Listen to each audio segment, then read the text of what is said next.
Assalamualaikum warahmatullahi wabarakatuh. Waalaikumsalam warahmatullahi wabarakatuh.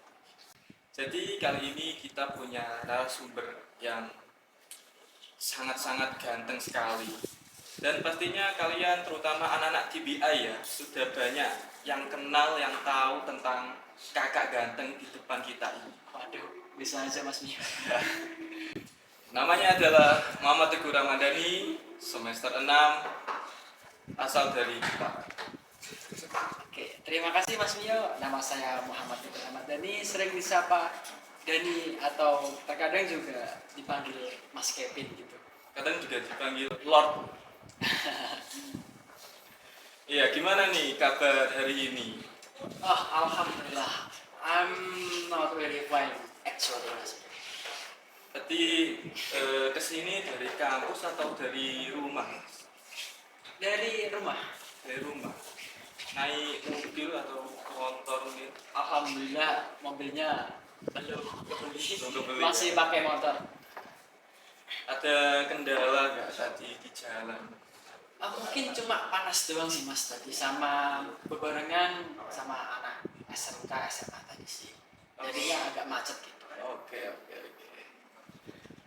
Langsung saja ke pertanyaan, gimana Mas Den? Oke, silakan. Oke. Bahasa Inggris atau bahasa Indo? Mungkin kita pakai bahasa Indo ya, karena kita nanti ini kan tayang di YouTube ya kan. Jadi pakai bahasa Indo saja agar para penonton tidak kesusahan mentranslate ataupun memahami kita. Oke, good. Oke, pertanyaan pertama. Oke. Yang saya tahu Mas Dani ini sudah mengikuti banyak organisasi, lalu juga jadi Mas Dani kan juga kuliah ya, kan pasti sangat-sangat padat gitu, padatan kuliah dan juga organisasi. Nah, gimana sih Mas cara mengatur waktunya atau memanage waktunya antara kegiatan organisasi dan perkuliahan? Nah, itu Mas Mio.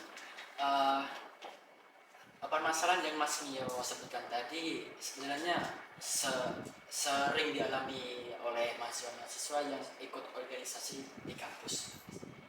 Bagi saya sendiri hal tersebut gimana ya? Bertambah pada saya ketika awal-awal semester, ketika waktu maba gitulah. Waktu maba kan saya dan teman-teman saya, ini singkat cerita ya. Saya dan teman-teman saya waktu maba daftar untuk semua organisasi, enggak semua sih. Tapi ada satu teman saya itu organisasinya lebih dari 5. Bahkan sampai sekarang pun sampai jadi senior pun dia berkecemplungan masih dalam kegiatan organisasi tersebut. Nah, diriku penasaran dong kok bisa-bisanya dia ikut organisasi sama ketika di perkuliahan gak ada masalah. Jadi ku tanya, bro, kok lu gak ada masalah gitu antara tabrakan kegiatan sama tugas-tugas? Terus dia tuh jawab gini, enggak Dan, sama sih kayak lu, aku ya sering tuh kayak tabrakan. Cuma ini diriku terbantu sama satu kebiasaan yang sering dialami sering digunakan oleh dirinya gitu. Itu tentang manage waktu dengan membuat jadwal harian secara berkala. Jadi dia tuh punya buku segini Mas Mio. Itu tuh bukunya buku nota gitu, buku notis lah. Itu isinya ada penuh dengan jadwal-jadwal dari jam 5 ketika dia bangun pagi sampai hal-hal yang detail seperti jam 4 ketika rapat, terus jam 5 sampai rumah kayak gitu. Terus jadi diriku pengen dong kayak gitu, coba-coba gitu. Meskipun di awal-awal harus membiasakan dirinya sendiri yang agak susah itu. Dan alhamdulillah sampai sekarang sudah terbiasa membuat jadwal seperti itu. Ya masuk di sini. Bisa dibilang FOMO gitu ya. Iya, FOMO ya seperti itu. Oke, pertanyaan selanjutnya untuk masalah strategi. strategi apa sih yang Mas Dani gunakan untuk agar tetap fokus pada saat studi ya, walaupun terlibat dalam banyak kegiatan ekstrakurikuler? Strategi. Eh, untuk strateginya cukup simpel sih Mas Mio. Tadi itu manage waktu. Nah ini kegunaan membuat jadwal itu. Ini kegunaan membuat jadwal tadi. Kita jadi tahu batasan-batasan waktu yang kita miliki di setiap kegiatan yang kita miliki itu ada batasnya itu. Selain itu kita juga memilah antara kegiatan yang penting dengan kegiatan yang kurang penting. Masnya tahu lah mana yang kegiatan penting, mana yang tidak penting. Iya. Jadi kita pilih yang penting-penting saja agar waktu kita efisien antara kegiatan organisasi, kegiatan untuk akademis kampus, dan kegiatan untuk waktu me time gitu. Oke. Lalu setelah strategi ini biasanya tips agar belajarnya tetap efektif walaupun dengan jadwal yang padat karena keterlibatan organisasi. Untuk tips ya Mas, tips saya tadi sepertinya cukup simpel. Tadi seperti tadi jawaban saya, antara manage waktu dengan baik, memilah yang benar, serta setelah itu ya fokus dengan apa yang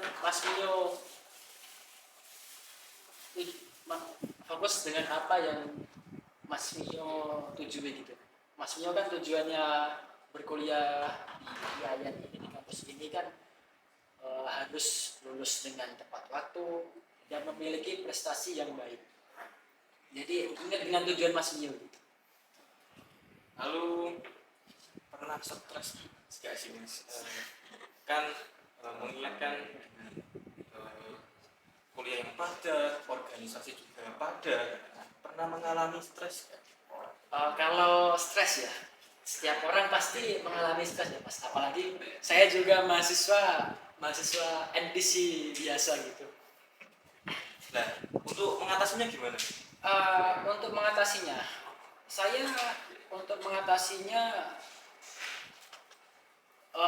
seringnya saya gini Mas. Kan kita kan ada tuh hari libur. Nah, saya selalu memaksimalkan hari libur untuk kegiatan me time gitu. Jadi gini, kegiatan me time ya kalau menurut saya itu cukup menonton film di rumah, sekedar ngobrol bersama keluarga dan teman-teman. Hal tersebut sudah cukup untuk membuat mental saya stabil, Mas. Oke. Lalu pertanyaan selanjutnya itu, Mas Dani dengan banyaknya organisasi dan padatnya kuliah itu meningkatkan atau malah nggak meningkatkan? Antara meningkatkan dan tidak meningkatkan, atau malah turun gitu? Oke. Pengaruh organisasi bagi saya cukup berdampak positif bagi pribadi saya, Mas. Jadi gini, kita kan di organisasi tidak muluk-muluk selalu kegiatan gitu ya kan. Kita di sela-sela waktu itu kita bisa ngobrol-ngobrol, ngopi bareng sama teman-teman, sama itu kan Mas Aji ketua ETSA itu sering banget saya ajak ngopi. Iya. Cuma sekedar saling sharing Caring gitu ya. Jadi kita bisa tahu gitu cara kayak misal review jurnal, gimana cari jurnal gitu. Itu pas semester awal ya? Iya, semester awal. Kita jadi tahu antara mencari hal yang baik dengan hal yang buruk gitu. Kita sering tuh bicara gitu. Wah, hebat sekali ya. Oke. Lalu untuk selanjutnya, ketika harus disuruh memilih antara organisasi dengan perkuliahan itu lebih diutamakan yang Oke, ini tergantung maksudnya sih ini mas. Tergantung pribadi diri sendiri. Antara kegiatan organisasi dan tugas-tugas kampus. Jadi itu ya. Kita bisa lihat situasi dan kondisi kita sendiri antara kegiatan organisasi dan tugas-tugas kampus. Jika tugas-tugas kampus itu deadline-nya sudah sangat mepet dan memiliki dosen matkul A yang ketat gitu, kita pilih tugasnya terlebih dahulu. Janganlah kita itu apa namanya ya, kurang sopan lah kalau kita, kurang bagus lah kalau kita kayak menunda tugas. ada dosen killernya berarti. Tentu saja di setiap kampus ada dosen killernya Mas Nyo. Begitupun sebaliknya, jika kegiatan kampus, kegiatan organisasi itu kita sebagai ketua umum gitu, atau organisasi kegiatannya mepet deadline, sudah mepet, kita harus memfokuskan kegiatan tersebut. Kita nggak mau dong kalau kita nyinyirin teman-teman seorganisasi gara-gara kita fokus tugas gitu.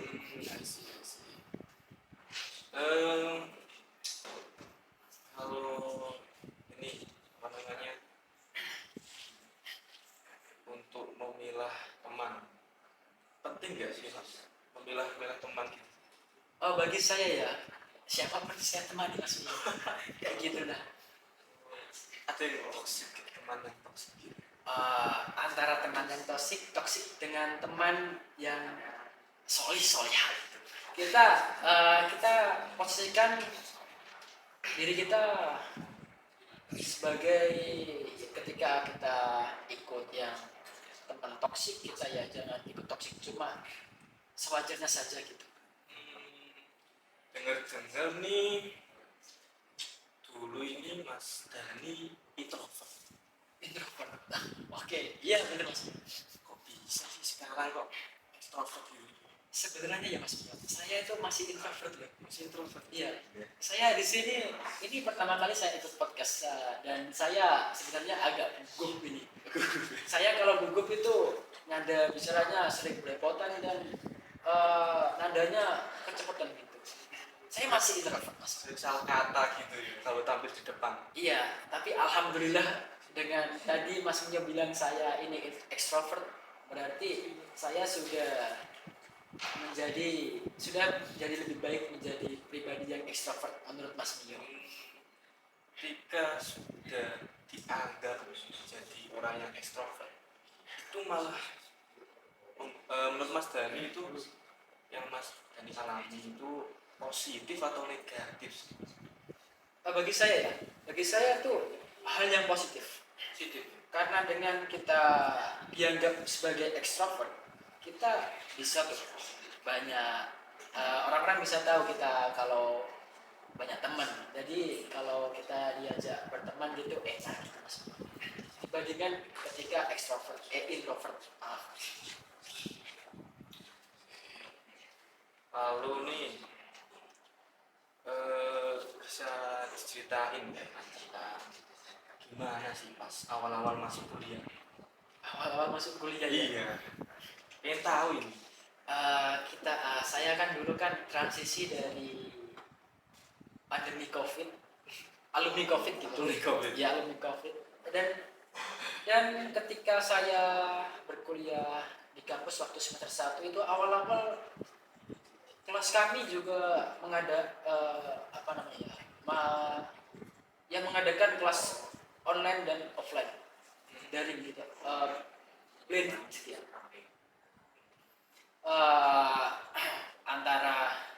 Jadi waktu maba gitu ya, saya tuh introvert karena COVID pandemi itu. Efeknya ya. Tapi karena menurut saya jadi introvert itu sepertinya berdampak negatif bagi diri sendiri, jadi saya mencoba untuk berubah menjadi extrovert. Apalagi kan kuliah kan harus punya teman yang banyak, relasinya harus kencang. Nah iya Mas Mio. Kita ketika kita jadi introvert kita kekurangan teman. Jadi misal kita mau kesusahan ini, mau jawab tugas, mau ngerjain tugas ini itu, kita mau tanya ke siapa lagi kalau nggak teman, ya kan? Sama satu lagi, kita kan kita kan sejatinya masuk studi prodi pendidikan bahasa Inggris dan notabene seorang pendidik. Kita bakalan jadi seorang pendidik Mas. Jadi seorang guru itu harus ekstrovert. Dan bukan hanya guru, kita kan prodi bahasa Inggris. Kita nggak muluk-muluk diharuskan menjadi seorang guru. Kita bisa jadi tour guide, seorang translator. Itu pun kita harus menjadi ekstrovert untuk melakukan hal tersebut, menjadi hal tersebut. Oke, terus Mas Dani dulu sebelum kuliah kan sekolah pasti ya. Ya pasti Mas. Pasti ya. Nah, sekolah kan apalagi kan setahu saya sekolahnya dekat dengan rumah Mas Dani. Kan pasti masih dikontrol orang tua gitu ya. Iya Mas. Masih diawasi, masih dalam pengawasan. Nah, ketika kuliah kan udah pasti jauh dong dari rumah. Pasti kan pengawasan orang tua kan menjadi berkurang. Iya. Nah, pas sudah berkurang itu udah pasti Mas Dani udah merasa bebas, bisa kemana aja. Nah, dalam kebebasan itu Mas Dani pernah nggak sih kayak pergaulan yang menjadi bebas gitu? Wah, aduh, karena enggak Mas. Nggak pernah ya? Alhamdulillah enggak pernah, karena saya kan notabene orang introvert ya kan. Jadi orang introvert saya sendiri nih sebagai orang introvert itu melihat pandangan orang lain itu kayak dipikir dua kali, nggak semena-mena percaya sama mereka gitu, sama omongan mereka. Dan kalau antara pilih teman, saya dulu juga agak pilih-pilih sebenarnya, tidak seperti sekarang. Karena dulu masih belum bisa mengontrol diri sendiri, takutnya akan ikut alur mereka menjadi hal yang buruk gitu. Nah, dulu itu sebelum kuliah IAIN Kudus jurusan bahasa Inggris. Iya. Dulu itu minatnya di mana, Mas? Sebenarnya saya ada dua pilihan antara masuk kesenian, masuk desain, dan masuk pendidikan bahasa Inggris. Nah, apa kok yang dipilih bahasa Inggris itu kenapa? Karena beberapa faktor. Faktor terbesar sih karena gagalnya saya mendaftar di kampus-kampus lain, kampus-kampus kesenian lain gitu. Tapi ada tuh faktor yang dari guru ya kan pasti masnya juga punya tuh faktor dari guru. Dulu tuh waktu kelas 7, saya kan dulu kan sekolah di madrasah, ya sekelas SMP gitu. Waktu di kelas 7 saya diajar oleh beliau yang saya kagumi ini, seorang guru bahasa Inggris. Beliau tuh kalau memberikan, intinya sangat menginspirasi bagi saya. Beliau juga sering tuh undang teman-teman bulinya ke rumah. Jadi saya wah keren banget gitu, milik Mas kayak gitu. Oh, milik. Jadi saya ingin jadi seperti beliau, panutan saya itu. Kenapa kok yang dipilih itu IAIN Kudus gitu? Nah, ini karena saya ikut ujian di kampus lain yang keterima, jadi saya memutuskan untuk yang deket-deket dan agak mudah gitu. Dulu saya ikut SPAN, masuk lewat SPAN ketika IAIN. Dan alhamdulillah dengan prestasi itu kan ngirim rapot ya kan, ngirim nilai rapot, nilai-nilai sekolah kita itu alhamdulillah keterima di IAIN Kudus sebagai pilihan pertama karena dekat. Dan menurut saya kan IAIN Kudus dengar itu mau win, Mau jadi win ya? Iya. Tapi Nah. sekarang masih belum ya? Semoga saja tahun ini jadi win Mas. Amin. Jadi begitulah. Berarti dari dari sejak sekolah berarti emang udah bagus ya nilainya ya. Alhamdulillah udah bagus gitu. Oh, kalau boleh tahu kesini untuk dulu ya. Ya. Dulu itu ngekos atau dari awal itu emang ngekos atau wajib?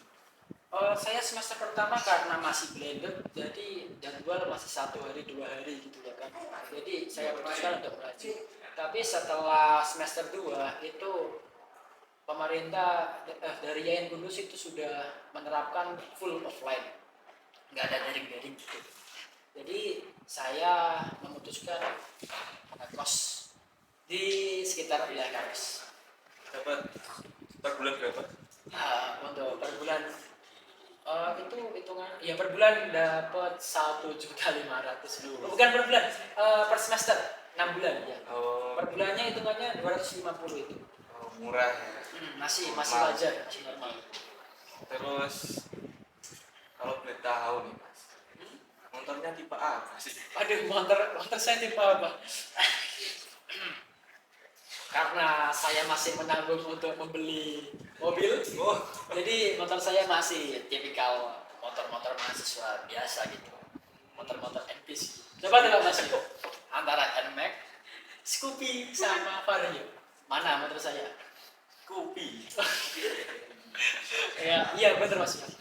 Karena ya masih menabung-nabung gitu untuk buat ini gitu. Jadi masih pakailah motor Scoopy milik orang tua. Motor yang sering dibawa orangnya itu yang menyakiti orang lain gitu ya. Waduh, bagi saya kurang tahu sih Mas. Kurang tahu ya? Iya. Tapi kalau pandangan dari Masnya atau orang lain, kalau saya menyakiti orang, maka maafkan saya. Saya minta maaf. Oke, dapat UKT berapa sih Mas? Gimana ya? Oke. Saya dulu dapat UKT tertinggi 4.100.000. Namun ketika semester 2 saya mengajukan banding dan alhamdulillahnya dapat 3.300.000, nurun 1 digit gitu kan, 1 grade. Pernah mencoba-coba apa? Daftar beasiswa gitu? Beasiswa. Daftar beasiswa. Untuk beasiswa karena dulu UKT saya 4 juta dan sekarang pun 3 juta masih banyak, maka ya jalur saya antara kerja sama nyari beasiswa. Seluruh beasiswa sudah saya coba masuk, sudah saya coba daftar, namun gagal semua. Ada tuh satu baru semester kemarin itu saya dapat beasiswa dari kampus sendiri, beasiswa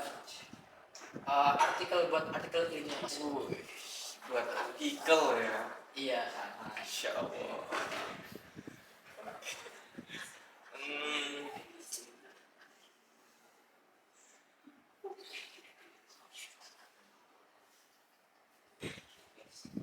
Gimana sih kok kelihatannya kok capek banget gitu?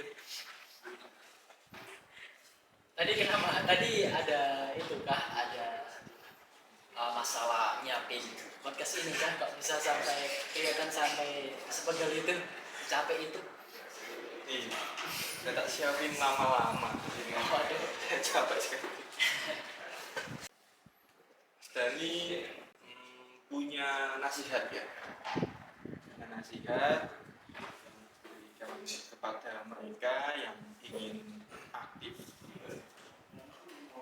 dan dalam organisasi sambil tetap menjaga prestasi akademis. Oke, ini nasihat dari mahasiswa biasa ya. Nasihat saya itu mengatur waktu dengan baik, manage waktu yang baik, dan kalau semisal ikut organisasi boleh-boleh saja, cuma ketika berorganisasi itu yang sewajarnya saja, jangan terlalu banyak dengan organisasi ataupun terlalu fokus dengan hal lain, karena hal yang banyak itu juga tidak baik Mas. Gitu. Itu saja Mas. Mau lagi kan? Boleh. Apa ya? Kalau untuk nasihat sih Udah cukup. Udah cukup. Iya, udah cukup. Pertanyaan terakhir, Mas Dani ingin memberikan nasihat atau mempunyai nasihat ya kepada mereka yang ingin aktif dalam berorganisasi sambil tetap menjaga prestasi akademisnya. Oke, nasihat ya Mas Mio. Iya. Untuk nasihat, prioritaskan manage waktu dengan baik, serta pilih kegiatan yang relevan. Antara yang baik dan yang buruk itu kita pilih yang baik. Setelah itu ingat Mas Mio, tujuan kita berkuliah itu untuk menyelesaikan perkuliahan kita dengan tepat waktu serta mencari prestasi yang banyak di perkuliahan ini. Sudah. Itu saja. Iya, cukup itu saja Mas Mio. Oke, itu saja. Ya, terima kasih ya Mas Dani karena sudah mau diundang, sudah mau ikut dalam podcast kami. Sama-sama Mas Mio. Sebenarnya saya yang terbantu loh, karena ini juga pertama kali saya ikut podcast. Jadi hal ini membuat saya menjadi pribadi yang lebih baik, karena saya kan mau jadi pribadi yang ekstrovert. Oke. Gugup gak Mas? Sebenarnya saya gugup. Oke, terima kasih Mas Dani. Segitu saja dari saya dan Mas Dani. Ila pamit. Wassalamualaikum warahmatullahi wabarakatuh. Waalaikumsalam.